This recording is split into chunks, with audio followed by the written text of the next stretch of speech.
Lyle is just wanting to kind of have a family and feel at home and feel connected to people, which is a very beautiful concept for me. And I think that's what makes him so lovable and just so relatable.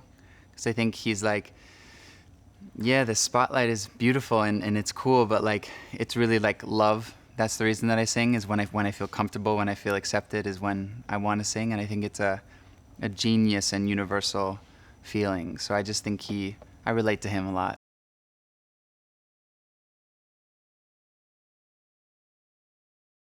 Ultimately, Lyle sings because he loves it. Like, he loves music.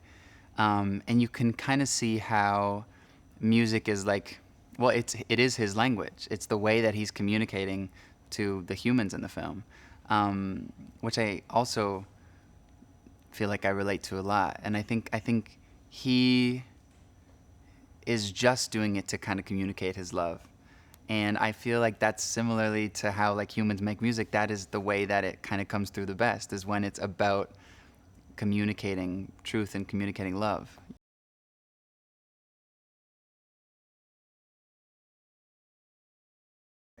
Oh, the movie is extremely funny.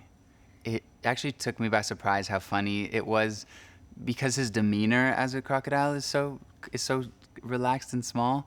But there's these moments where he like lets out these big roars, but they're like out of excitement, not out of like I'm trying to scare you. And I was howling because it's hilarious. I love it.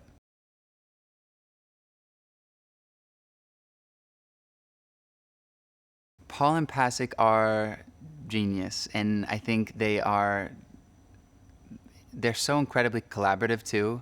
The entire time, um, they just always wanted me to feel like I was connecting to something that was my truth. But it's you don't realize, because it's connected to a movie. There's so much kind of, you're digesting this entire kind of one thing at one time. You don't realize how complex and how smart and how beautiful these songs are, how lyrically astonishing they are, and how like much effort they put into them. And when you're in the recording studio going through the songs, that's when you really start kind of have an eye-opening experience to how amazing they really are. And it just felt like an honor, felt like a privilege to be able to work with them on this movie. And yeah, I felt like they are. I feel like they are truly two greats of their generation.